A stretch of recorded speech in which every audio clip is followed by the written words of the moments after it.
Eu tenho um desafio dessa mensagem de hoje. Essa mensagem eu preguei na terça-feira e o Senhor mandou pregar novamente para que toda a igreja escute. E eu queria que você abrisse o coração. O Senhor até mudou o tema da mensagem. Eu queria falar nessa noite sobre o perdão como fruto exclusivo da graça de Deus. Amém? Perdão como fruto exclusivo da graça de Deus. E eu queria convidar você a abrir sua Bíblia comigo em Lucas, capítulo 17, onde Jesus nos ensina sobre o perdão ao próximo como fruto único e exclusivo da graça de Deus. Lucas, capítulo 17.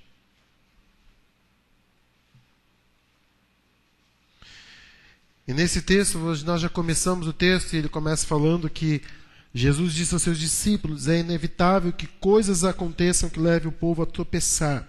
Essa palavra leve o povo a tropeçar, essa palavra é escândalo.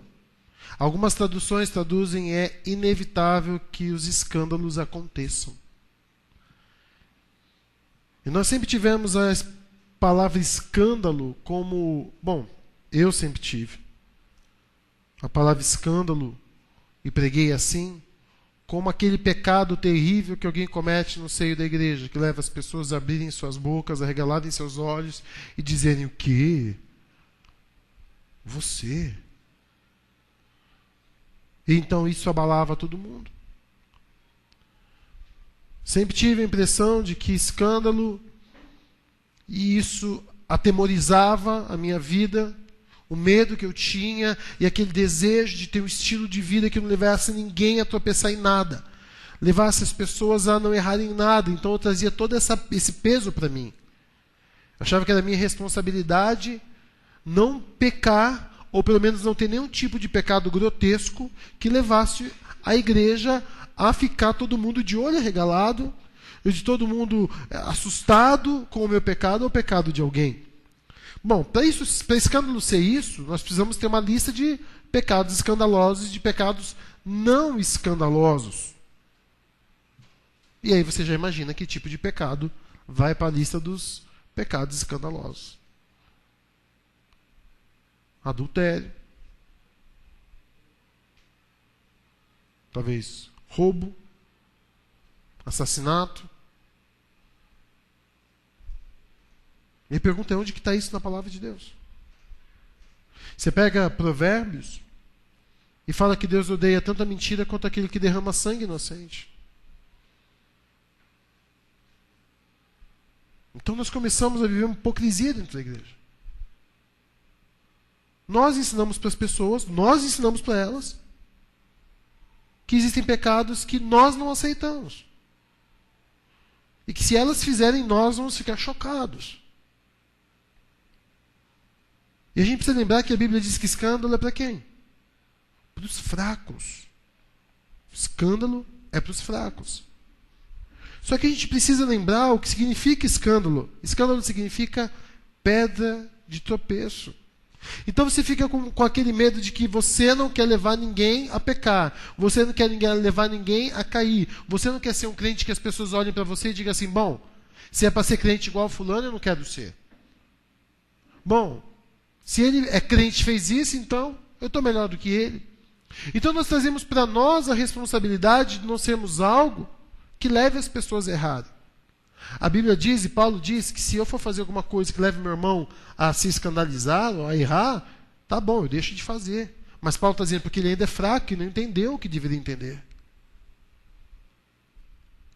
O que nós precisamos lembrar dessa questão de escândalo, que está ligado à armadilha, coisa que prende as pessoas.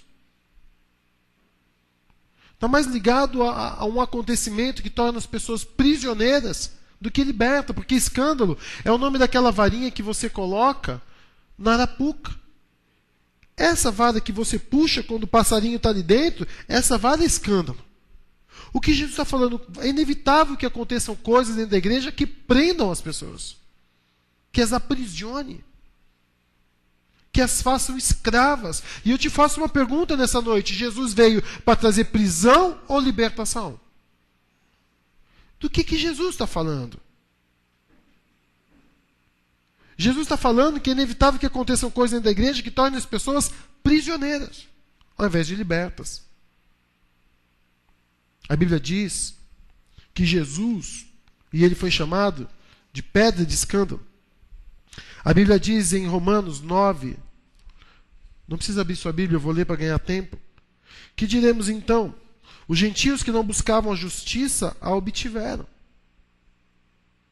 Uma justiça que vem da fé. Mas Israel, que buscava uma lei que trouxesse justiça, não a alcançou. Volta para o texto comigo. Lucas capítulo 17, nós vamos ler do versículo 1 até o versículo número 10. Diz assim: Jesus disse aos seus discípulos: é inevitável que aconteçam coisas que levem o povo a tropeçar. Mas ai da pessoa por meio de quem elas acontecem. Você consegue lembrar de uma pessoa, de um grupo de pessoas que Jesus falou: ai de vocês? Os fariseus. Os fariseus libertavam as pessoas ou eles aprisionavam as pessoas? Aprisionavam as pessoas. Continuando. Seria melhor que ela fosse lançada, essa pessoa, né, no mar com uma pedra de moinho amarrada no pescoço, do que levar um desses pequeninos a pecar. Tome cuidado. A pedra de moinho era uma pedra grande, que ela passava dentro de um lugar, ela era uma pedra redonda e o animal ficava puxando, então você colocava os cereais e ela tinha um caminho, né, um trilho que ela ficava rodando ali, e aquela pedra pesada ia esmagando. Jesus está falando da lei. A lei é essa pedra que os fariseus colocavam sobre o povo e esmagava o povo. Jesus falou: vocês colocam peso em cima das pessoas que nem com o dedo mindinho vocês estão dispostos a suportar. Vocês não estão dispostos a mover um ar, a fazer nada. Mas vocês colocam em cima das pessoas.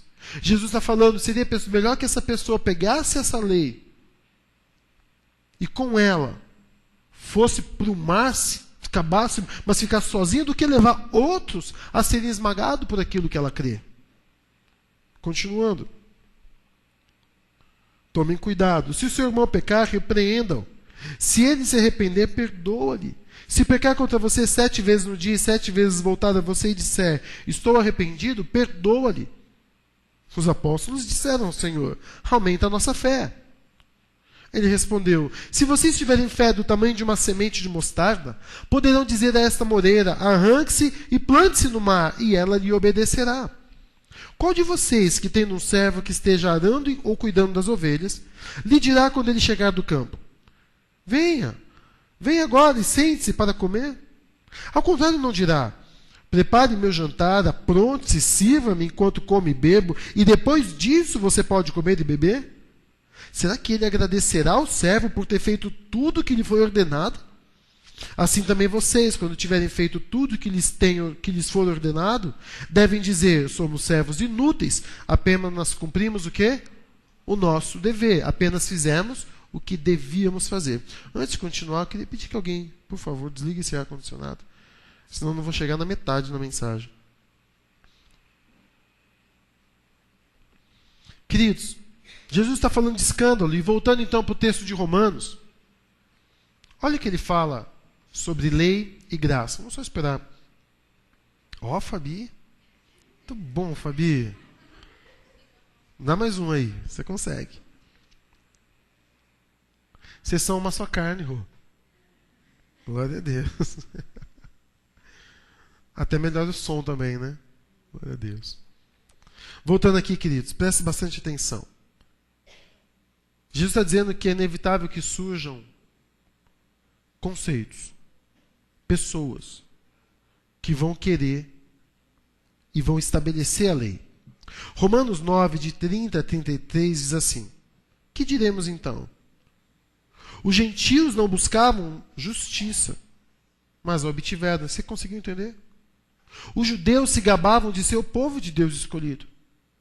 E Paulo está dizendo assim: os gentios, aqueles que não conheciam Deus, que não buscavam a Deus, que não buscavam justiça própria, a isenção dos seus pecados, a obtiveram. Uma justiça que vem da fé, mas Israel, que buscava uma lei que trouxesse justiça, ou seja, Israel queria ser santo, queria viver a santidade baseado nas suas próprias obras de justiça. Eu ensinei isso para a igreja. Durante muitos anos eu fui pedra de tropeço na igreja. Homens, instituições foram levantadas na lei. Ensinaram a lei. Me ensinaram a lei. E por mais que me dissessem que Jesus era um presente, diziam que todo o restante da minha vida era uma responsabilidade minha. E jogavam peso sobre mim. Eu nascia pela graça, mas agora não tinha ninguém que me sustentasse e dizia, agora é sua responsabilidade. Quando na verdade sempre foi pela graça. Eu não consigo ser justo diante de Deus pelo que eu faço. Toda a justiça que eu tenho na minha vida foi porque quando Ele olha para mim e para você, Ele vê o sangue do Cordeiro. Os judeus não, eles quiseram se justificar pela lei, pelas obras da lei. Nós obedecemos. Logo, somos isentos. E Deus nos ama. Só que eles não tiveram a justiça. Por quê? Porque ela vem da fé. E ele pergunta, por que eles não alcançaram? Porque não buscava pela fé, mas como se fosse por obras. Eles tropeçaram na pedra de tropeço. Olha o que está dizendo. Os judeus se escandalizaram com o ensino de Jesus. Por que de Jesus, pastor? Porque o texto continua dizendo, como está escrito, eis que ponho em Sião uma pedra de tropeço e rocha que faz cair. Eis que ponho em Sião uma pedra de tropeço e um escândalo. E quem é pedra de tropeço e escândalo? Jesus. Os judeus não conseguiam aceitar e não conseguiam viver pela graça.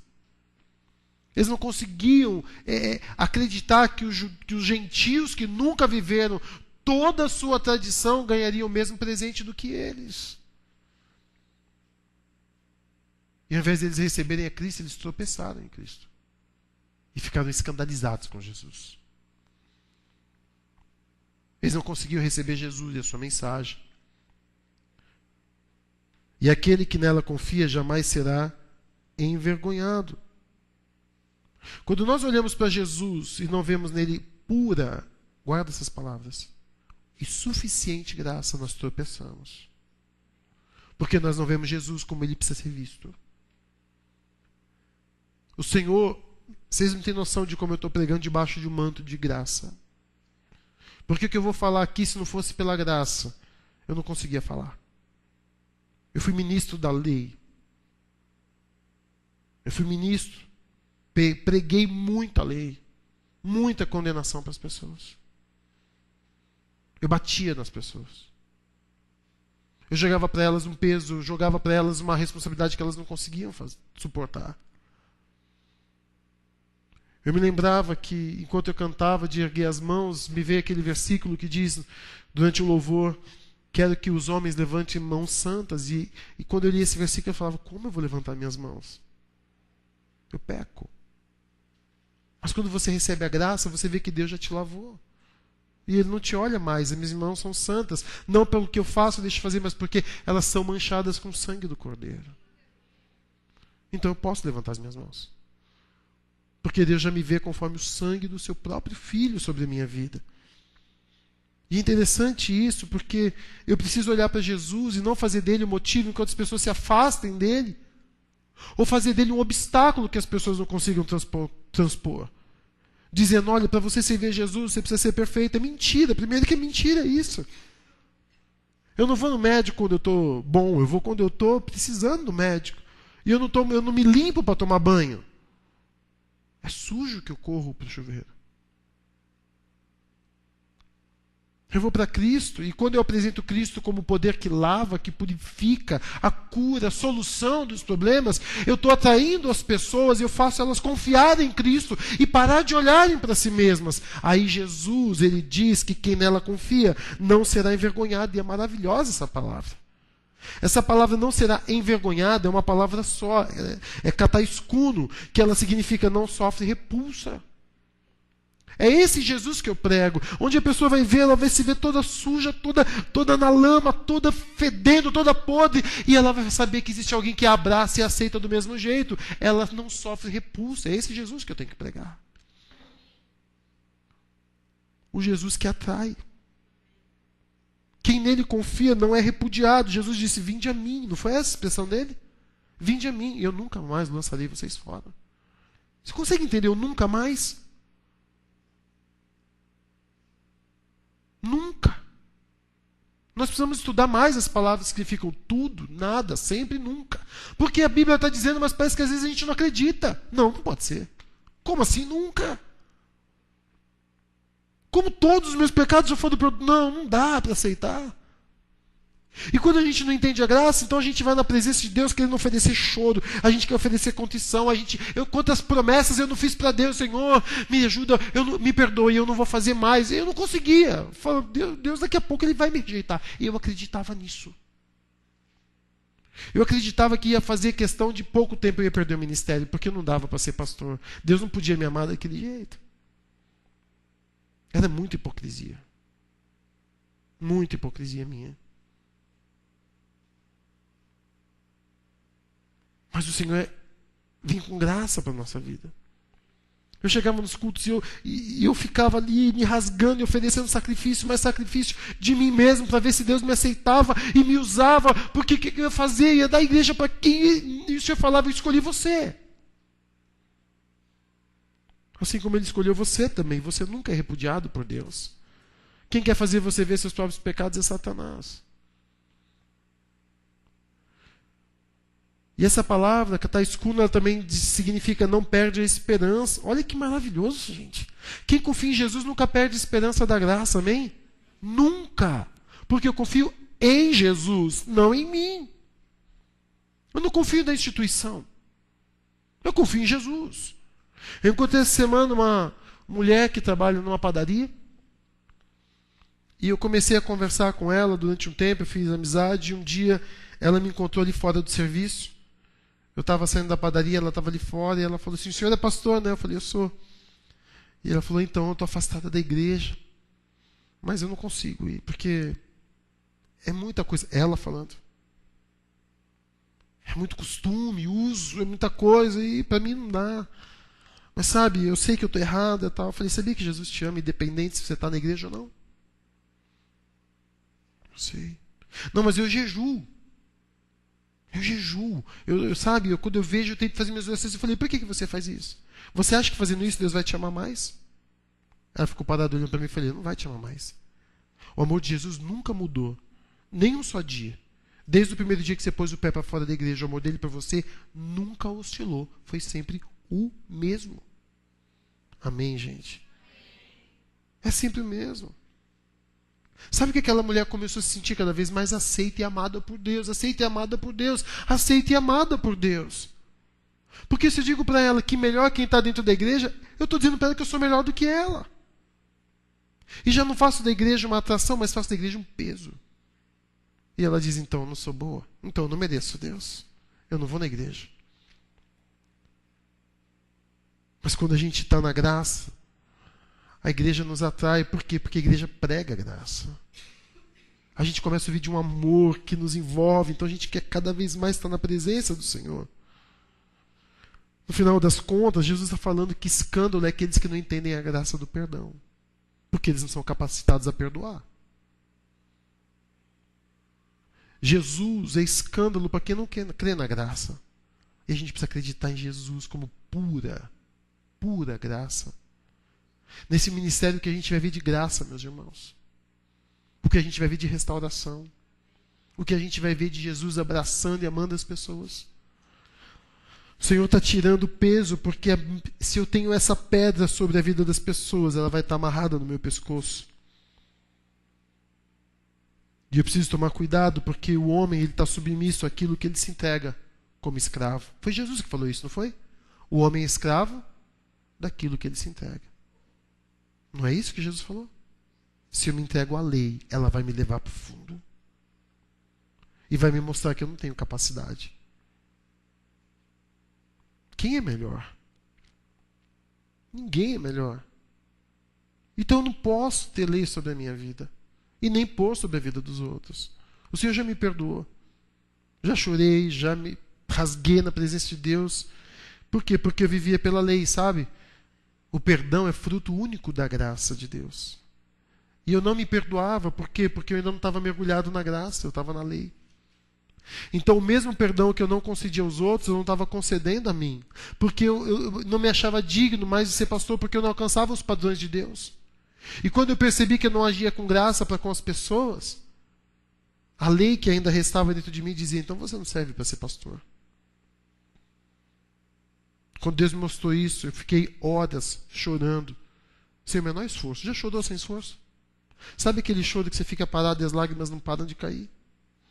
A cara tinha ido dormir.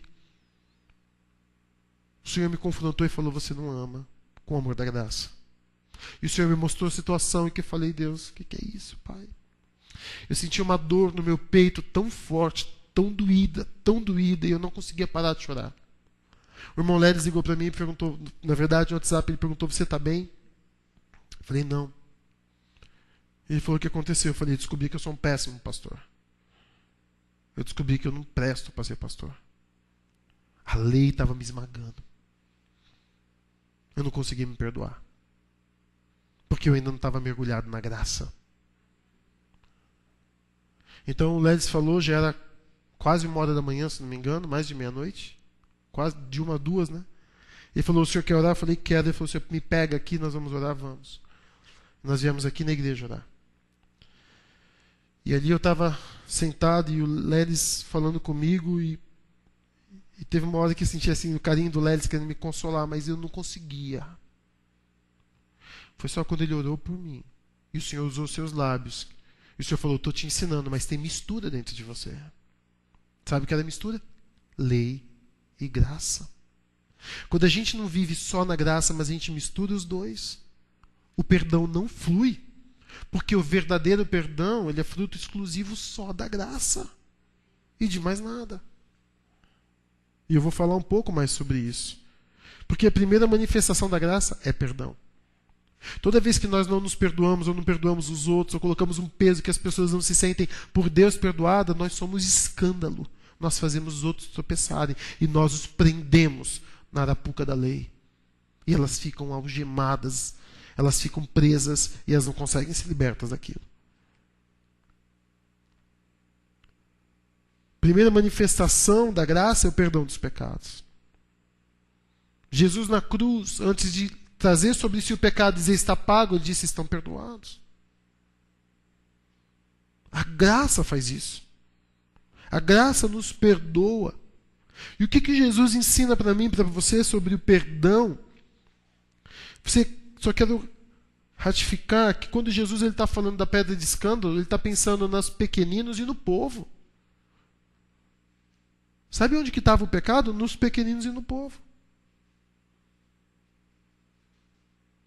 Ele está falando daqueles que fazem os pequeninos não se achegarem a Deus. Ai, daqueles que impedem, que são tropeço, que são impedimento para que eles cheguem a Deus.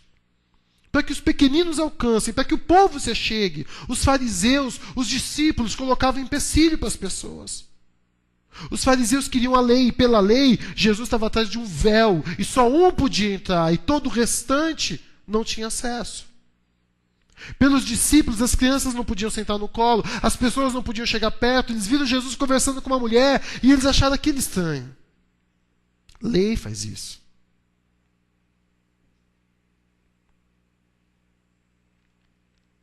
Nós precisamos da graça de Deus na nossa vida. Para sermos perdoados e perdoar os outros. Para não sermos motivos de escândalo. Eu estava lendo Hebreus 12 essa semana. Confesso que sempre foi um capítulo que me trouxe muita confusão. Eu lia e eu fui, e o Senhor começou a falar tanto, mas no final de Hebreus capítulo 12 ele falou assim, e ele está falando de lei, ele fala, vocês não estão mais no monte, no Sinai, que vocês vão ter medo e condenação, Deus levou vocês para o monte Sião, que é o monte da graça, amém? É o monte da salvação. E ele fala assim, façam para vós caminhos retos, onde o manco não tropece, pelo contrário, ande e seja curado. Sabe o que ele está falando? Sabe quem é o caminho reto? Jesus disse, eu sou o caminho. O que ele está falando é, façam para as pessoas, mostrem para as pessoas que Jesus é um caminho que eles podem chegar. Porque todo mundo está manco pelo pecado. Mas quando nós apresentamos Jesus como uma ladeira, onde lá em cima só os campeões chegam, eles falam, eu não aguento porque eu sou manco, eu não consigo chegar. E eles se desviam. Para que eles se acheguem. Lá o texto está dizendo, para que eles não se desviem. Jesus está dizendo que pedra de tropeço é aquele que mostra um Jesus tão inalcançável que os mancos, nós, o povo, o mundo, por causa do pecado, desiste e se desvia. Mas faça um caminho reto onde o manco ande e será o quê? Eu apresento a graça. O que a graça vai fazer com a pessoa? Amém? Vai curar a pessoa. Você acredita nisso? A graça vai transformar a vida dela. A graça vai fazer ser ela santa. A graça vai fazer ela amar mais a Deus. A graça é o caminho. Jesus é o caminho. E depois ele diz a sua verdade o quê? Vida. Quando o manco estiver andando por Jesus, naturalmente, o que ele vai perceber? Cura.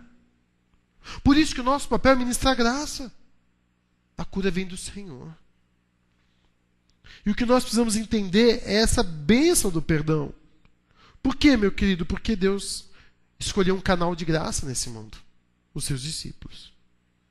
Por isso, os discípulos de Jesus são obrigados a entender a graça. Viver a graça. Para poder dar graça. Você consegue entender isso? Consegue entender mesmo de coração? Você está comigo? Quem que Deus escolheu para ministrar graça nesse mundo? Quem que Deus escolheu para ministrar graça nesse mundo? Eu, você, nós fomos escolhidos. Nós temos que ser nesse mundo canais da graça de Deus. E aí o que Deus faz? Você começa a perceber que Jesus está falando agora de mim e de você. E ele vai dizer no verso 3 e 4 do que fazem contra você. E eu sei que você tem lutas dentro de você. Coisas que foram feitas contra você. Marcas. Talvez algumas lá na infância. Talvez outras bem recentes na sua vida. E você então tem dificuldade em perdoar. Então Deus vai falar de você agora. Deus vai falar que você tem que ser canal de bênção em segundo lugar. Ele vai dizer como é que você vai fazer isso. Ele diz assim no verso 3, se o seu irmão pecar, repreenda-o, e se ele se arrepender, perdoe. Se pecar contra você 7 vezes no dia, ele está falando de algo que alguém faz contra você. E aí no verso número 3 diz assim, se o seu irmão pecar, repreenda-o. Interessante essa palavra, presta bastante atenção. Essa palavra diz epitimal. Epitimal tem alguns significados. Um deles é mostrar honra, honrar. Segundo, aumentar o preço. 3, julgar, exercer penalidade. 4, acusar. Acusar com severidade. Vamos olhar para Jesus? Porque quem traduziu essa Bíblia escolheu das 4 hipóteses a última. Repreenda-o. Se nós formos ler, e eu não sei como a gente precisa de pregadores estudando a graça de Deus. Porque quando a gente pensa em repreender, eu não sei você, mas a gente pensa em bater, talvez, e dar um belo do esculacho. Vamos pegar as definições dessa palavra. Eu não consigo ver Jesus acusando com severidade os pequeninos dele. Eu não consigo ver Jesus, meu querido, acusando. Sabe por quê? Porque quem acusa é quem? O diabo. O diabo acusa. Apontar o dedo para o pecador é papel do diabo. Revelar o erro e a de doutrina foi de Jesus. Ele revelou o erro dos fariseus, porque estavam desviando os pequeninos. Mas os fariseus que apontavam o pecado do povo, fazendo o povo se sentir indigno do Senhor. Você já se sentiu indigno de Deus? Parece que eu estou falando da minha vida inteira. Indigno de ser curado, de abençoado, indigno de pregar, indigno, enchi a boca para falar: Deus, eu não sou digno, e isso marcava a minha vida. Terceira definição é julgar exercendo penalidade contra a pessoa. Eu não consigo ver Jesus dizendo para mim e para você assim: viu, se o seu irmão pecar, punam. Punam. Quando seu irmão vier pedir perdão para você, você vai julgar e exercer penalidade contra ele. Viu? Eu te perdoo, mas a partir de hoje, desvia do meu caminho. A partir de hoje, sai da minha frente. Eu não consigo ver Jesus fazer isso. Eu não consigo ver Jesus mandando eu e você fazermos disso. Segundo, interpretação do campo semântico da palavra, aumentar o preço. Isso daqui é fantástico. Porque foi o que eu mais fiz no meu ministério, eu acho. Quando as pessoas erravam, eu aprendi assim, gente. Eu não estou me isentando, eu devia ter olhado a palavra, devia ter buscado, mas o Senhor já ministrou graça no meu coração. Falou: filho, está tudo dentro do meu plano. Hoje eu me sinto totalmente aceito por Deus e entreguei já todo o passado nas mãos dele. Está na graça de Deus. Mas essa questão de aumentar o preço, eu aprendi assim, de instituição, de pastores, eu aprendi assim. Sabe o que significa aumentar o preço? Vamos imaginar que o Carlinhos ele quer comprar essa Bíblia para dar para sua esposa. E ele chega para mim e fala: pastor Sérgio, quanto você faz o preço da Bíblia? E fala: olha, eu paguei R$50, mas eu vou fazer R$30 para você. Puxa, achei legal essa Bíblia, eu vou comprar para minha esposa. Então ele vem, ele compra, ele paga. Quando a esposa dele vier buscar, o que eu tenho que cobrar dela? Alguém pode me responder para não ficar sozinho aqui na mensagem? Obrigado, igreja. O que eu tenho que cobrar dela? Amém? Nada. Quando alguém vir te pedir perdão, o que você tem que cobrar dessa pessoa? Nada. Amém? Nada. Guarda essas palavras. De graça recebeste? De graça dai. Jesus já perdoou ela. E já pagou o preço dos pecados dela. Eu tenho que lembrar, quando ela vier me pedir perdão, que assim como ela devia a Deus, eu também devia. Assim como Deus me perdoou, Deus também perdoa a ela. Então eu sou canal na vida dela. Então eu tenho que, quando ela vier me pedir perdão humilhada, sentida, sofrida, eu vou falar: Ju, Deus perdoa a mim, perdoa você também. É de graça, Ju, está perdoada. Amém, gente? É assim que a gente trata as pessoas. Mas a gente só consegue fazer isso quando a gente está na graça. Eu não conseguia fazer isso. Eu já fiz cada coisa que hoje eu considero abominável. Nós aumentávamos o preço. Vocês lembram da parábola do conservo? O cara foi perdoado pelo rei, mas ele não conseguiu perdoar o outro. E ele foi julgado, então, não pela graça que recebeu, mas julgado pela lei que ele submeteu. Gente, Jesus manda perdoar. E o que acontecia? Você precisa, eu aprendi, que como pastor, eu precisava humilhar a Juliana. A Juliana pecou, então eu preciso impor sobre ela algum tipo de humilhação, para que a Juliana sinta a dor do pecado dela, e então ela nunca mais queira voltar ao pecado.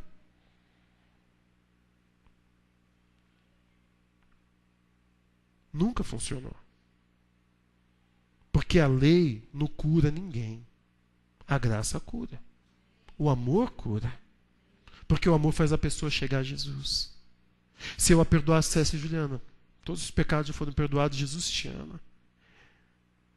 Eu sei que essa palavra nós não gostamos muito, mas eu vou falar aqui. Ela ficaria apaixonada por Jesus. Ela ia amar Jesus muito mais. Porque nós somos canais disso. Sabe o que eu já tive coragem de fazer? E eu falo como ilustração. Como eu aprendi que a gente tinha que humilhar as pessoas, sabe o que eu fiz com um jovem que caiu em pecado? Levei para frente da igreja. Ele mal conseguia falar de tanto choro, dor, uivo. E ele participava da reunião de jovens, embora fosse casado, não que ser casado não possa ser jovem, né? Aqui estou eu.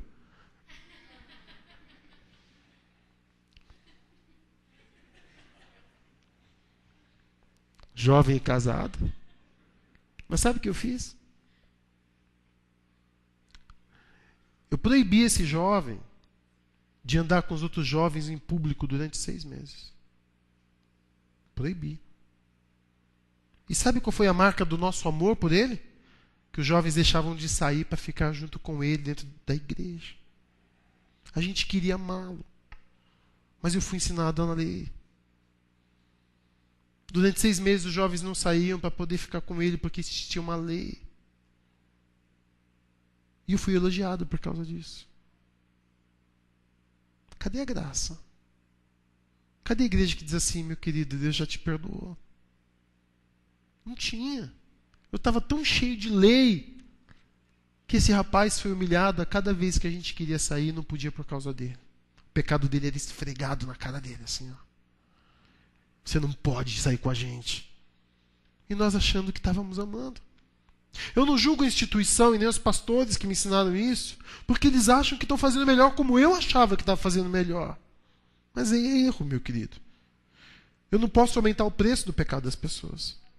Jesus já pagou todo o preço do pecado delas, amém? Então só nos resta a primeira interpretação da palavra, do primeiro sentido de interpretação, que é mostrar honra, honrar. E isso eu consigo ver Jesus fazendo.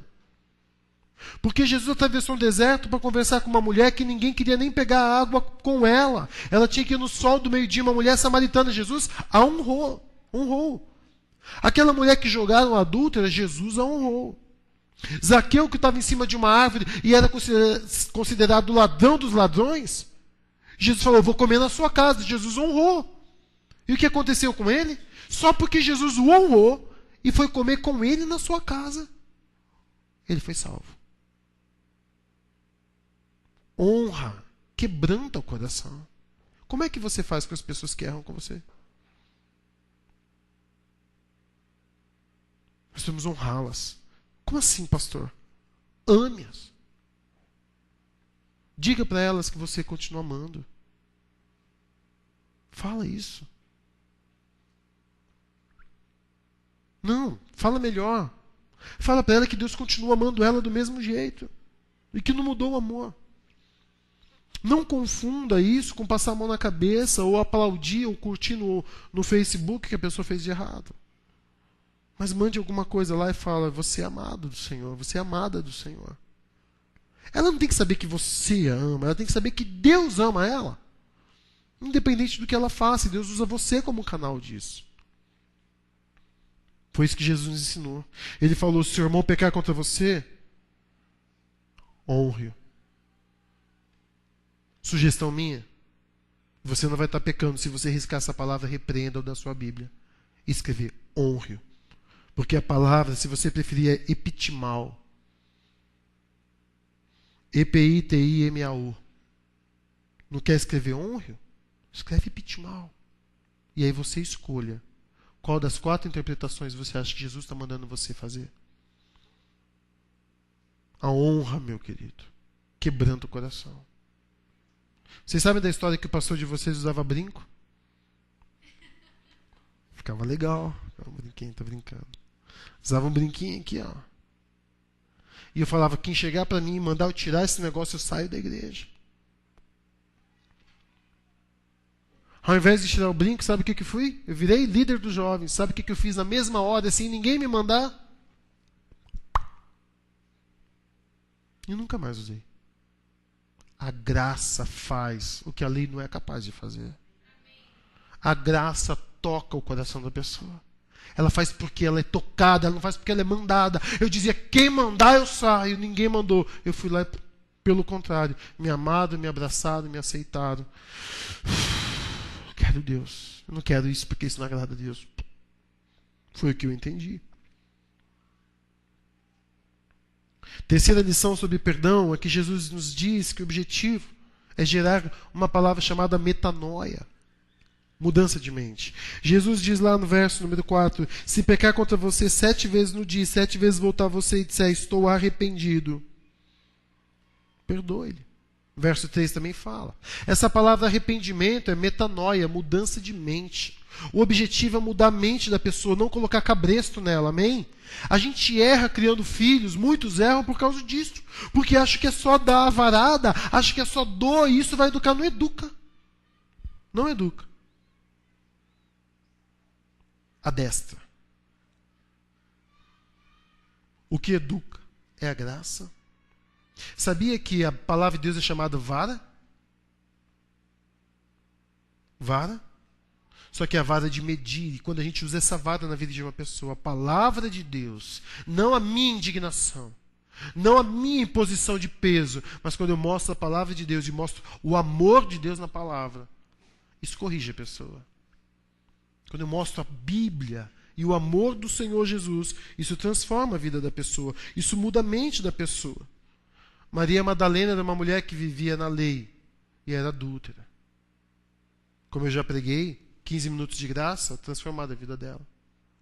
Zaqueu tinha uma vida inteirinha, sustentada em uma profissão considerada usurpadora, como se ele fosse chefe dos bandidos. Um jantar, guarda bem isso, um jantar de graça fez esse homem dar metade dos bens dele e ressarcir qualquer um que ele tivesse roubado. Um jantar, e sabe o que Jesus falou? Houve salvação nessa casa. Houve salvação nessa casa. Graça faz isso. Lei não faz isso. A gente não muda a mente de ninguém. Jesus, quando ele falou assim, quem não tiver pecado, tira a primeira pedra, ninguém conseguiu atirar a pedra. Por quê? Porque Jesus mudou a mente deles. O objetivo, meu querido, de quando uma pessoa vem em mim honrá-la, é gerar na mente dela uma palavra chamada metanoia, transformação de mente. Romanos 12, 19 a 21, eu queria ler com você, queria que você deixasse marcados Lucas 17 e abrisse sua Bíblia comigo lá em Romanos capítulo 12.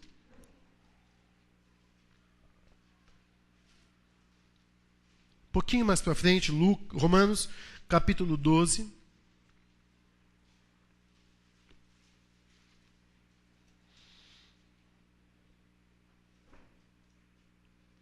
Verso do 19 ao 21 nós vamos ler.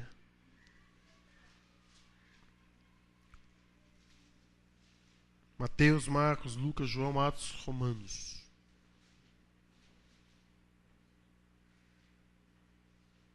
Amém? Eu vou ler com os irmãos e nós vamos lendo aos pouquinhos e a gente vai conversando sobre o texto. Amados, amém? O que ele está dizendo que você é de Deus? E o seu irmão, o que ele é de Deus? Amém, glória a Deus. Amados, a igreja é amada. Nunca, lembra que eu falei, estude o significado dessas palavras, você vai ficar surpreso. Quando você abrir o dicionário e ver que a palavra nunca significa, sabe o quê? Nunca. Parece que às vezes a gente esquece isso, né? Nunca significa nunca. Procurem vingar-se. Opa, presta atenção no que ele está falando. Vingar-se. Vingar a você mesmo. Nunca procure fazer com que alguém pague o que você está sentindo. Nunca procure apaziguar a sua ira às custas do sofrimento do outro. Nunca procure resolver o seu problema interno com o outro sendo humilhado, o outro sofrendo qualquer outra coisa. Nunca procure a vingança e vingar você mesmo. Nem o seu filho, nem a sua filha, nem o seu marido, nem a sua esposa, nem a sua igreja, nada. Não esquece, você nunca, vingança para você não existe. Mas deixem com Deus a ira, porque está escrito, minha vingança eu retribuirei, diz o Senhor. Opa, então tá bom, Senhor. Tá bom, não vou me dar, não vou me vingar, obrigado. A coisa não para por aí, querido. Ele continua o texto dizendo assim, pelo contrário, é aí que o bicho pega. Se o seu inimigo não é o inimigo do seu irmão, é o seu.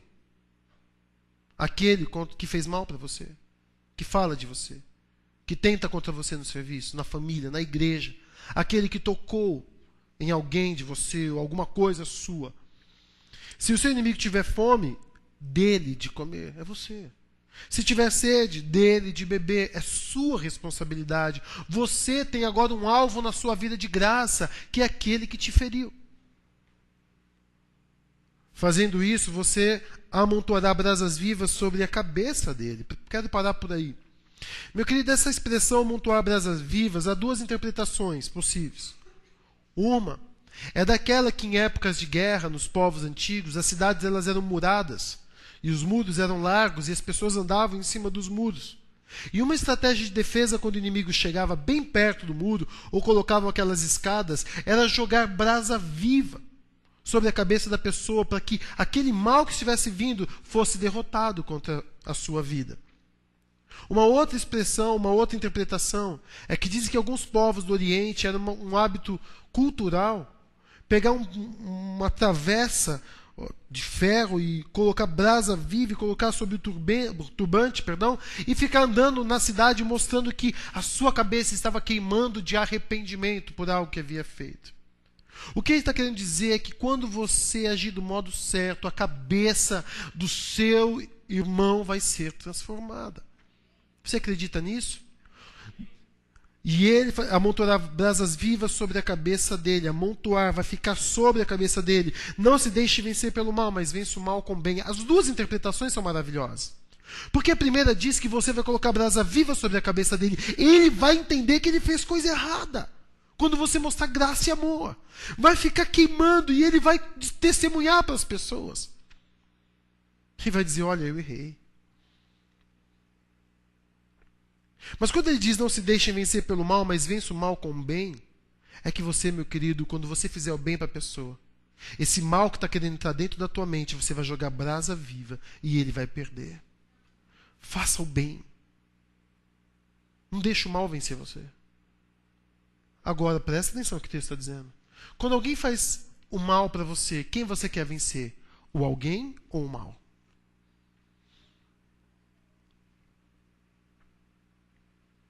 Falaram mal de você no serviço, tentaram puxar o seu tapete.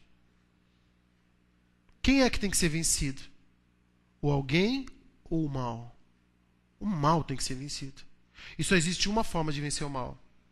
Fazendo o quê? O bem. Amém? Tem alguém que já fez mal para você? Essa pessoa precisa do seu bem. Não joga ela, meu querido, no lixo e diga que o Senhor resolva isso. Porque Deus disse, se seu irmão pecar contra você, você deve fazer o bem para ele. É sua responsabilidade montar a brasa viva na cabeça dessa pessoa. Com a graça. Fazendo bem para ela. Sabe o que ela vai entender? Que tem graça ali, aquilo quebra o coração. O marido traiu sua esposa. E depois de um processo de restauração, um dia ele chegou na casa dele. Um processo que envolveu muita humilhação na igreja. Muito. Uma igreja que estava na lei. Ele chegou na casa dele e tinha um bombom. Com um bilhete escrito assim, você não merece, mas isso é para você. Aquele homem chorou. E aquilo quebrou seu coração, mais do que todo o processo de humilhação. A graça, um pequeno bombom da graça, é mais poderoso que horas e horas de humilhação e exortação. Quebra o pecador. E se ela entendesse graça, talvez nem teria colocado você não merece, porque ninguém merece, nem ela que escreveu o bilhete. Nem ela que escreveu o bilhete. Amém, queridos? Esse é o princípio. Ninguém merece. Quarta lição que nós aprendemos sobre o perdão da graça é que Deus manda, meu querido, você nunca sair da graça. E aí Jesus pega pesado com os discípulos. Sabe o que ele diz para os discípulos? Se durante o mesmo dia o seu irmão pecar contra você 7 vezes e vier até você dizendo, viu, mudei de ideia. Opa, alô, som. Alô, som. 7 vezes no dia vier para você dizer assim, mudei de ideia. 7 vezes você vai honrar o seu irmão. Dando a ele perdão, dizendo que ele é amado. 7 vezes. No dia. Primeiro que 7 é o número perfeito. Jesus está falando para mim e para você. Você não pode dar o seu perdão. Você precisa dar o perdão perfeito. Jesus já está dando uma deixa para os discípulos. De que esse tipo de perdão eles não conseguem dar. 7 vezes num dia. O mesmo pecado. Agir com graça. Meu irmão, não sei você, mas quando um filho faz no dia 3 vezes uma coisa que você não falou, você já fica doido da vida. Já começa a dizer, não, esse menino está tentado, ele está querendo, não pode ser, o inimigo lutando, porque tem coisa aqui, onde já se viu? Falei uma, falei 2, falei 3. Meus irmãos, eu conto até 3. Acho que eu estou aprendendo a contar até 7 agora. Vou contar até 7, dizendo para eles que é o perdão perfeito. Então a gente não está acostumado a dar o perdão de Deus, a gente está acostumado a dar o perdão humano, que coloca peso. Aí Jesus fala 7 vezes no dia. Imaginou já alguém pisar em você 7 vezes no mesmo dia? Você perdoa uma, perdoa 2, perdoa 3. Imagina na 7ª vez. Me perdoa. Você já estava com a cabeça quando eu fiz isso? Não. Quem sou eu para perdoar você? Está perdoado. O Senhor te ama como sempre te amou. Que Deus te abençoe. O que você precisar, eu estou aqui para te ajudar. 7 vezes no mesmo dia. Você vai entender, meu querido, que Jesus está dizendo uma coisa para mim e para você aqui. Você e eu, nós não podemos sair da graça. Amém? Não podemos sair da graça. E quando a gente está na graça, o perdão, ele é constante. Quando a gente está na graça, a coisa, ela é constante. Eu vou dizer para você como a graça funciona. Eu falava, Deus, me dá uma ilustração para falar com o teu povo. E eu vi, o Senhor me mostrou um tubo largo de vidro, transparente, e uma água suja e uma rolha em cima dessa água. E quanto mais água suja caía, o que mais acontecia com a rolha? Mas a rolha ficava onde? Por cima. O problema é que nós colocamos às vezes um limite e falou, se passar desse limite eu não perdoo mais.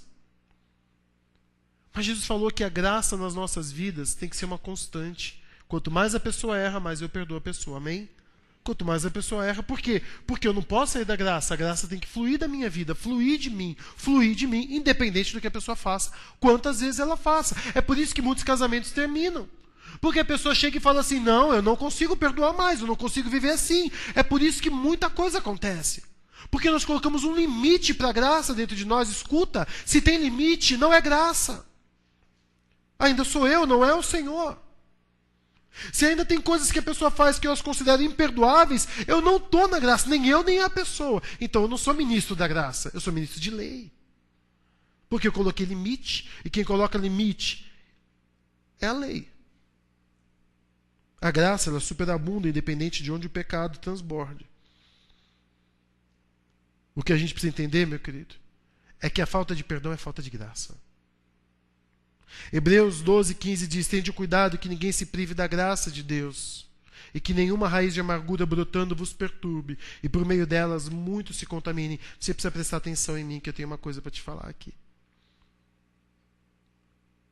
Se tem alguém na sua vida que você não consegue perdoar, você precisa da graça de Deus. Porque toda vez que eu não consigo perdoar alguém, é porque Deus está me mostrando que eu não estou na graça. Guarda o que eu vou dizer, vou te explicar para você. Vou explicar para você.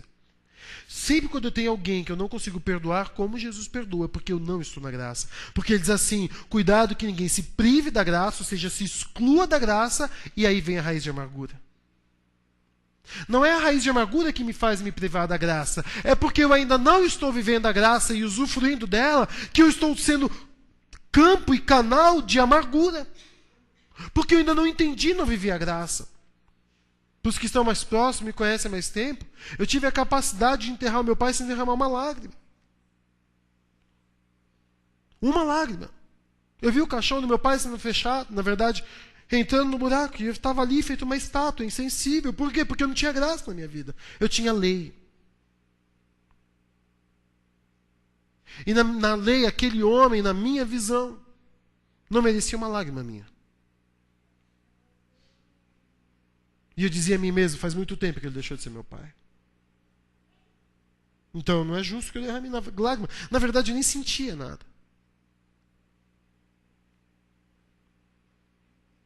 Porque eu entendia que era isso que ele merecia.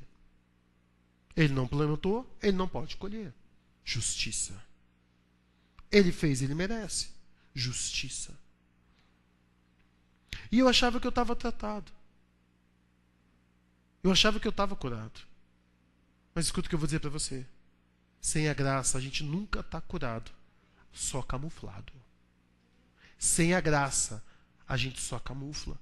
Porque sabe que quando a palavra de Deus é perfeita em todos os sentidos, e ele fala, cuidado que ninguém se exclua da graça de Deus. Ele vai dizer, por que o texto vai dar logo a ilustração de uma raiz de amargura? E olha a palavra raiz. Porque nós somos bons em disfarçar para parecer que estamos na graça. E eu dizia, não, eu já perdoei meu pai. Eu já entendi do plano de Deus, já entendi que meu pai não era capacitado, já entendi tudo, eu estou super bem, mas eu ainda não queria lembrar dele, eu não queria falar das coisas, eu queria ignorar tudo que eu sofri. E pronto. Bom, a Bíblia diz, raiz de amargura. Nós somos hábeis, sabe o que nós fazemos? Podamos os galhos, cortamos o tronco, colocamos grama em volta e a grama cobre o toco, mas o toco está ali, a raiz ainda está ali. Escuta o que eu vou dizer para você, a graça ela é profunda e trata a raiz do nosso coração. A graça ela precisa penetrar no mais profundo do nosso coração. Foi a graça que me fez olhar para o meu pai e ver que eu lutava contra ele, ao invés de lutar contra o mal que estava nele. Eu sempre olhei para o meu pai e queria vencer o homem, ao invés de vencer o mal. Eu não queria ver o mal, porque eu não achava justo ver o mal. Quem precisava pagar era ele, pelo tudo que ele havia feito. Pela toda a rejeição que eu sofri. Ele me ensinou isso. Sabia disso? Porque quem não tem graça não ensina graça. Quem tem lei ensina lei. E o meu pai um dia, eu era pequenininho, estava chorando. Ele falou assim, por que você está chorando? Eu falei, porque a mãe me disciplinou. Na verdade eu falei, porque a mãe me bateu. Deixa eu falar a verdade aqui, né? A mãe me bateu. Aí ele falou assim, você vai dar seu choro para ela? Aquilo entrou na minha vida. E eu falei, eu não vou chorar por ninguém. E eu usei isso contra ele. Contra mim, na verdade. Eu nunca fui capaz de perdoar meu pai de verdade, porque eu vivia na lei. Então eu não achava certo isentar aquele homem do que ele tinha feito. Por mais que eu dissesse que tinha feito. Eu não tinha. A minha libertação aconteceu o quê? Um mês, Lelis? Um mês e meio? Onde Deus revelou ao profeta que eu precisava de cura e libertação na minha vida. Eu precisava ser ministrado na graça.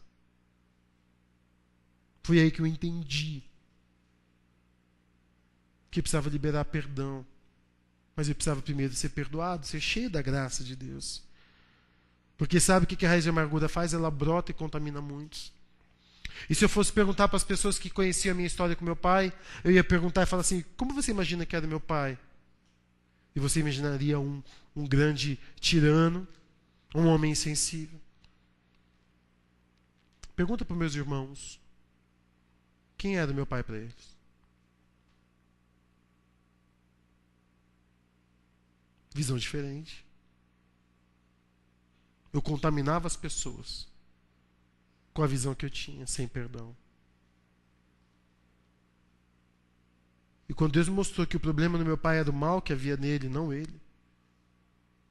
A minha vontade aquela noite, se eu pudesse encontrar com ele, era pedir perdão de novo. E falar, eu nunca entendi o Senhor. Mas agora eu tenho a graça de Deus na minha vida. A graça muda a gente de uma tal maneira que muda a forma como você enxerga tudo, gente. Na terça-feira, quando eu preguei essa mensagem, Deus mandou pregar ela de novo hoje.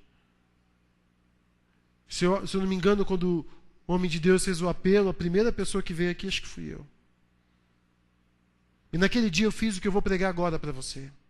E você precisa me ouvir. O que eu vou pregar agora para você. Eu repreendi toda a lei que havia no meu coração. Meu querido, no dia seguinte eu vi um vídeo na internet de um tio batendo com um pedaço de madeira em uma sobrinha. 2 sobrinhas órfãs moravam com esse tio e ele espancando essa menina. Ele não parava de espancar. Eu já vi outros vídeos de babá batendo em criança e toda vez que eu via um vídeo desse, sabe o que eu tinha vontade? Eu tinha vontade de entrar no vídeo. Pegar aquele pedaço de madeira. Aí você já sabe o resto, né? Quem nunca viu aquele vídeo daquela mulher espancando o cachorro e matando o cachorro no pé? Eu falava, se eu pudesse entrar nesse vídeo, eu já ia começar colocando coleira nela. Aí o resto você imagina como que é. Isso é lei, não é lei? Olho por olho, dente por dente, está na palavra. Lei. Mas aí, depois daquela terça-feira, foi uma experiência maravilhosa para mim, porque eu assisti aquele vídeo e não era mais o mesmo Sérgio assistindo aquele vídeo. Eu tive tanta compaixão daquele homem, eu falei, esse homem não sabe o que ele está fazendo. E a primeira pessoa que eu orei não foi pela moça, foi por aquele homem que batia nela. Você lembra de alguém fazendo isso na cruz? Você lembra de alguém fazendo isso? Ah, pastor, você alcançou... Não, eu alcancei a graça. Não é o Sérgio que faz isso. O Sérgio enterrou o pai e se derrama lágrimas. Mas a graça de Deus no coração do Sérgio faz o Sérgio olhar aquele vídeo e falar, Deus, tem misericórdia desse homem, pai.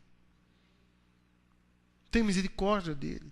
É o poder da graça, muda a forma como a gente enxerga tudo. Eu vi o mal agindo, não aquele homem. Aquele homem era vítima do mesmo mal que ele estava fazendo para as sobrinhas dele. Quando a gente entender na graça, você vai liberar perdão para tio, pai, mãe, patrão, pastor, irmão. Você vai ser um canal de graça nesse mundo, porque Deus vai mudar a forma como você enxerga a vida. Amém, igreja? Deus vai fazer isso, pastor. E como é que faz isso? É através, meu querido, da quinta lição que a gente aprende. Os discípulos chegaram para Jesus e falaram assim, Senhor, aumenta a nossa fé. Não dá para ser desse jeito. Como? Primeiro que Jesus já estava dando uma dica usando o número 7.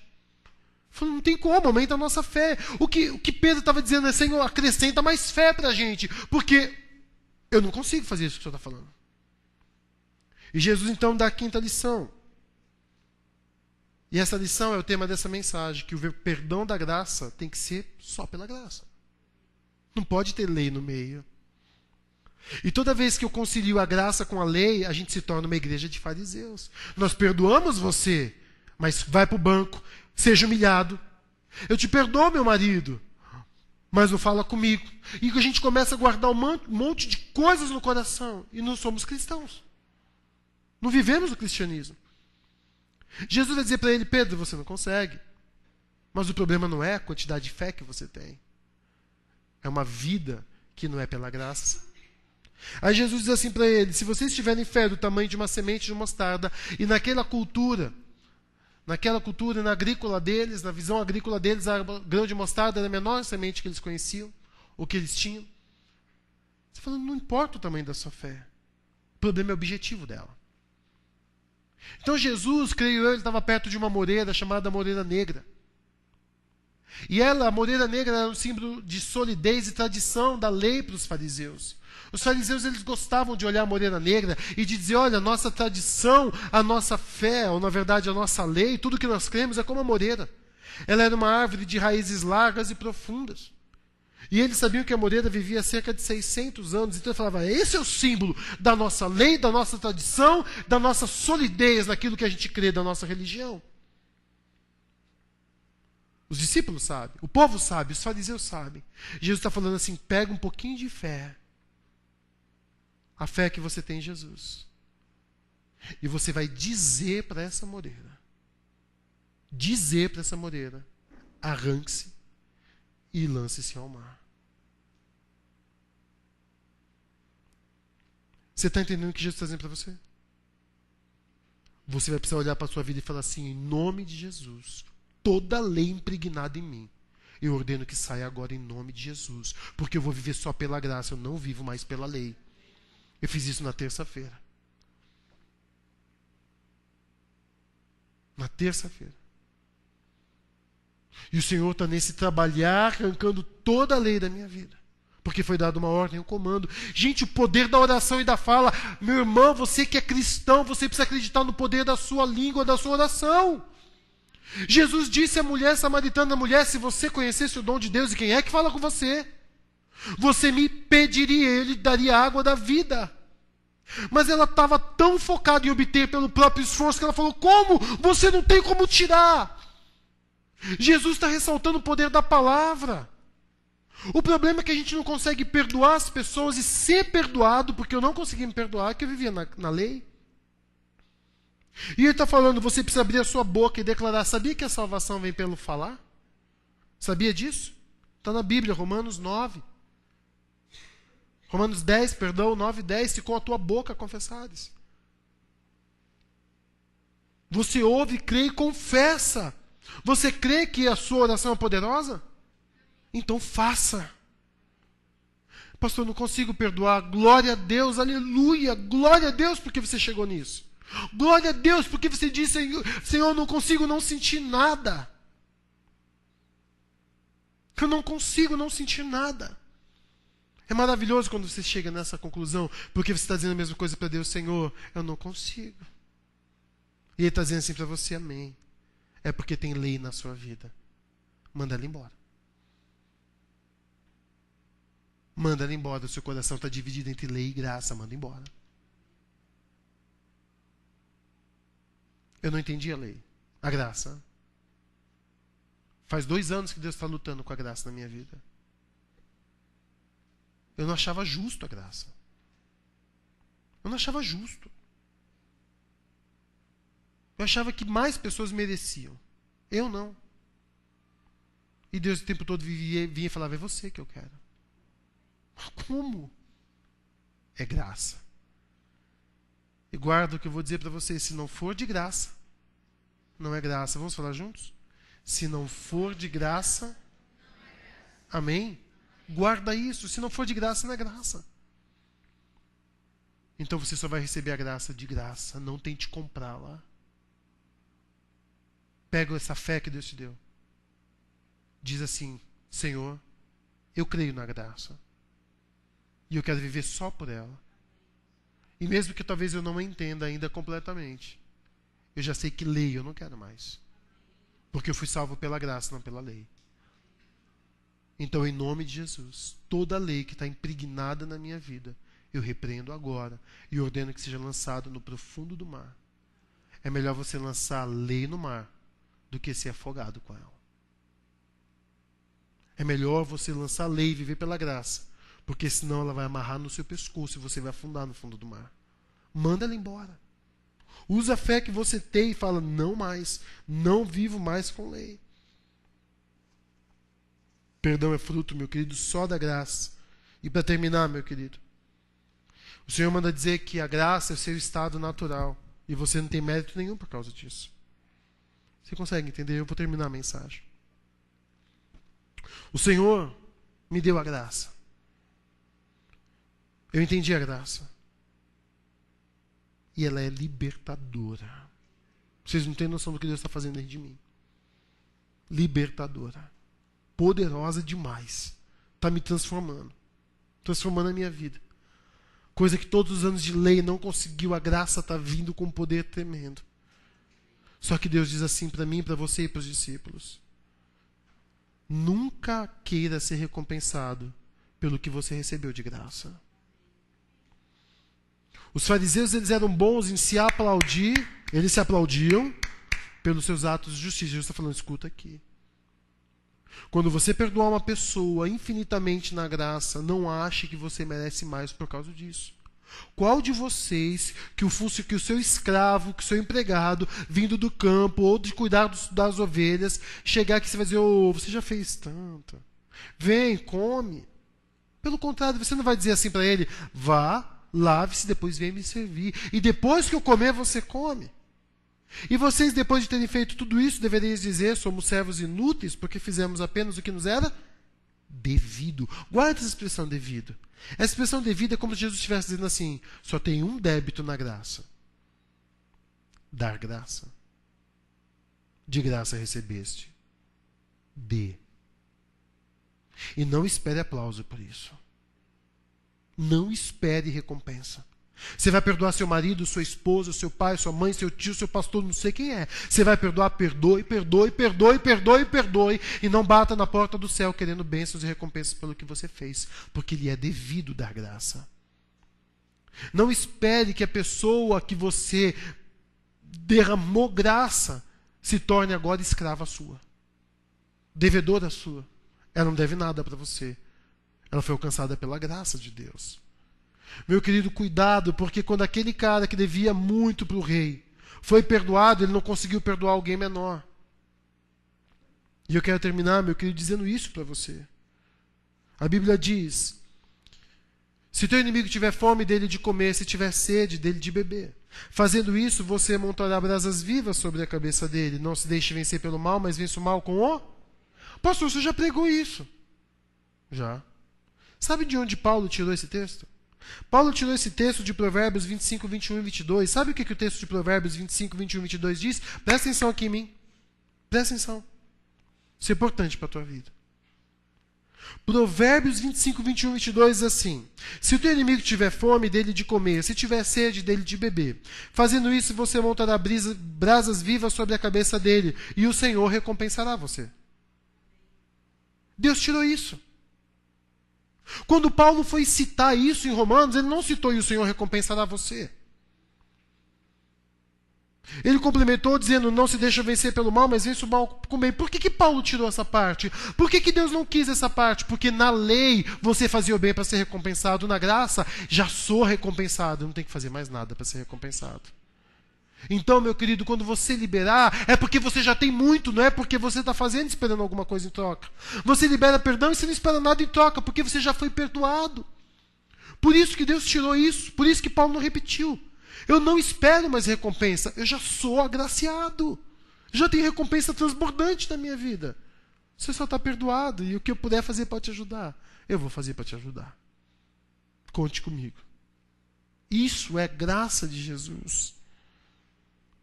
Nós somos cheios dela e basta. Guarda isso, querido. Nós somos devedores da graça, de transmitir a graça. E eu creio que a única coisa que Deus vai perguntar para mim é o que você fez com o que eu te dei. Jesus ensinou essa parábola.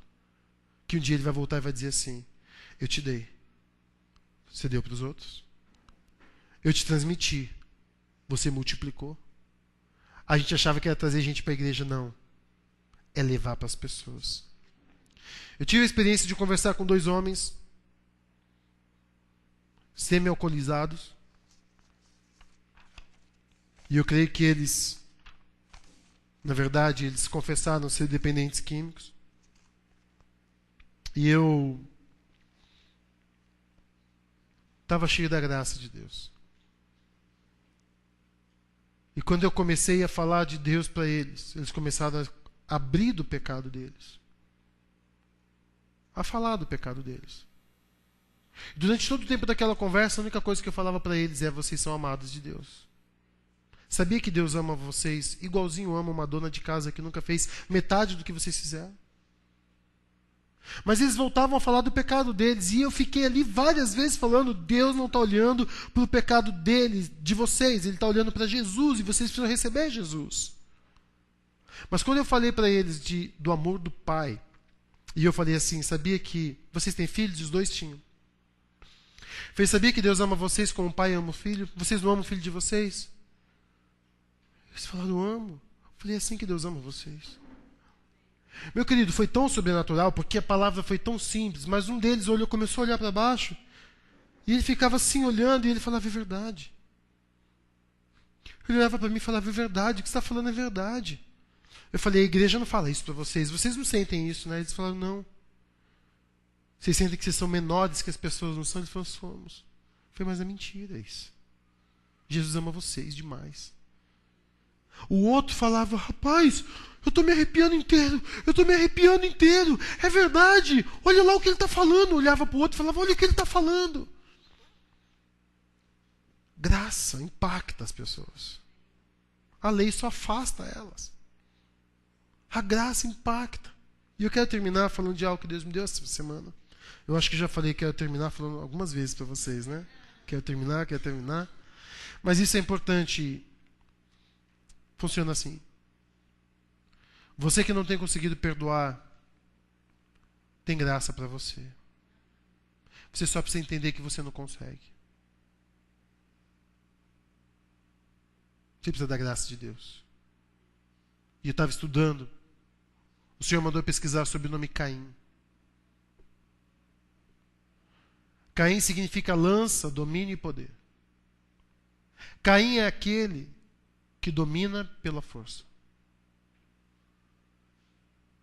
Que domina pelo poder. Toda vez que você tenta dominar a sua vida pela sua força e poder, não acaba bem. Caim ofereceu a Deus o fruto da terra. O que ele quis. Caim, ele tinha o domínio da sua vida, então ele oferecia a Deus o que ele queria. E ofereceu um fruto da terra. Talvez, como ele era agricultor, frutas, legumes, ofereceu algo a Deus. O seu irmão, Abel, pela sua vez, ofereceu um cordeiro. E ofereceu o melhor. Abel significa nuvem, neblina, respiração. Caim representa a lei, onde você tenta pela sua própria força agradar a Deus e ser crente dentro da igreja. E sabe o que a gente descobre? A gente não consegue isso. Não conseguimos.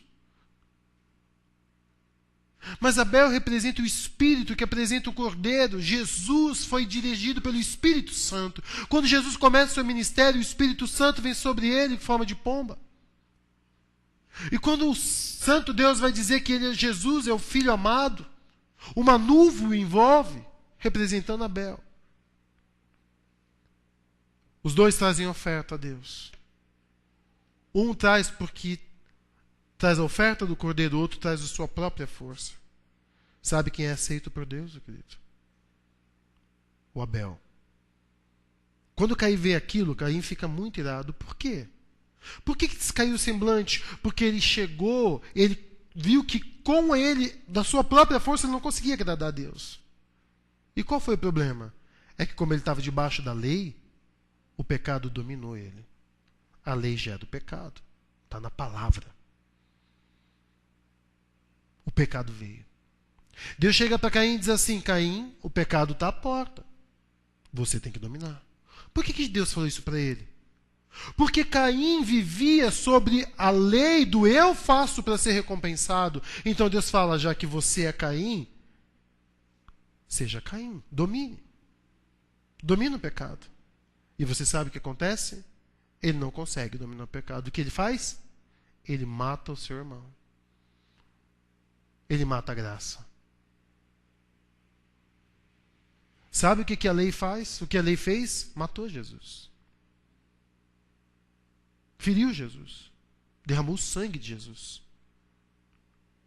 Eu não preciso mais viver pela minha própria força, porque a lei mostra que a gente não consegue pela nossa força. Você já tentou perdoar pela sua força? Você não consegue. Um dia eu discuti com a minha esposa. Gente, o pastor também discute com a esposa. Mas a culpa é sempre dela. Acreditem.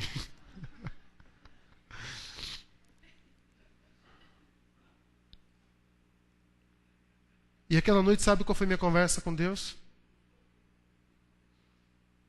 Eu falei: Senhor, eu não consigo ficar sem esse sentimento. Tinha algo dentro de mim tão forte, que eu falava: Deus, o que está acontecendo? Eu estava sendo Caim. Deus estava mostrando que pela minha própria força e pela lei eu não conseguia dominar o meu sentimento. Eu amo a minha esposa. É minha esposa. E eu ficava lembrando tudo que a Kátia é, tudo que a Kátia faz, meu sentimento não ia embora. Deus estava me ensinando que se não for pela graça, o pecado me domina. O pecado me domina. E aí o Senhor me trouxe, enquanto eu estudava sobre Caim e Abel, um texto que Deus falou para Zorobabel, dizendo: não pela força, nem pelo poder, mas pelo meu Espírito. A palavra Abel significa respiração, o ar que se movimenta dentro de nós. Quem é o ar que se movimenta dentro de nós? A Bíblia diz que o Espírito Santo faz o que dentro de nós? Se move, ele é o nosso respirar. Não por força, lança, nem por poder, domínio. Força. Não por Caim, mas por Abel. Viva a sua vida com os outros, não por Caim, mas por Abel. Amém? Pelo Espírito. Mas você precisa dizer a Deus: Senhor, eu não quero mais ser Caim, eu quero ser Abel, eu quero viver pelo Espírito, não é pela força, eu quero apresentar Cristo. Não venha para a igreja querendo apresentar a sua justiça. Não ache que você é aceito por Deus porque nessa semana você orou mais. Não ache que você é digno de participar da ceia porque essa semana você não caiu naquele pecado. Se você e eu fazemos isso, nós somos Caim e estamos entregando a Deus uma oferta que vem da nossa força. Pastor, mas não foi o poder de Deus que me capacitou aquilo? Amém, querido. Você entendeu que foi o poder de Deus. Mas você não é aceito por causa do que você deixou de fazer. Pelo poder de Deus. Você é aceito por causa do sangue do Cordeiro. É o sangue do Cordeiro. Nós precisamos viver pelo sangue do Cordeiro. E esse sangue não sai de cima de nós. É constante, é graça, é inesgotável, é inabalável. Tem que fluir de nós. Se vivemos por Caim, não por Abel. Jesus já pagou o sangue de Abel. E não resta mais sacrifício para ser feito. Amém? Abel foi chamado justo, porque ofertou o cordeiro. Eu queria te convidar nessa noite a fazer um ato profético sobre a sua vida. Que ato profético, pastor? É usar a palavra de Deus na autoridade do Senhor Jesus para que coisas espirituais aconteçam. É declarar verdades que vão acontecer. É trazer do espiritual para o real na sua vida. Eu ajoelhado aqui, eu orei e falei, eu repreendo a lei no meu coração e eu a jogo no profundo do mar, em nome de Jesus. Foi o dia que Deus falou para mim, alguns dias antes, o Senhor falou para mim, a sua oração tem que ter mais fé do que palavras. Basta uma pequena fé, focada na oração certa, e essa moreira vai sair da sua vida em nome de Jesus. E você vai viver uma graça que você nunca viveu. Eu queria te convidar a ficar em pé agora.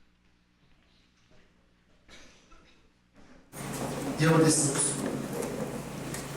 Eu não sei se você já aceitou Jesus na sua vida.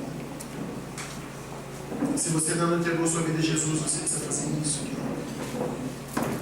Você tem necessidade de fazer isso. Crer em Jesus e declarar a sua fé em Jesus Cristo. Mas se você já fez isso, mas ainda tem dificuldade em perdoar as pessoas, retribuir o mal, se você só quer se afastar das pessoas que te fazem mal e você tem confundido isso com perdão, isso não é o perdão de Deus. O perdão da graça traz restauração, reconciliação e traz bondade. Eu não consegui ver isso. Hoje eu consigo. Semana passada eu pensava o que eu faria se encontrasse uma certa pessoa. Você acredita nisso? Hoje, falei pra cá, falei, já sei o que eu faria se eu encontrasse essa pessoa. Quem fez isso em mim? A graça. A graça muda, ela é poderosa para transformar a gente.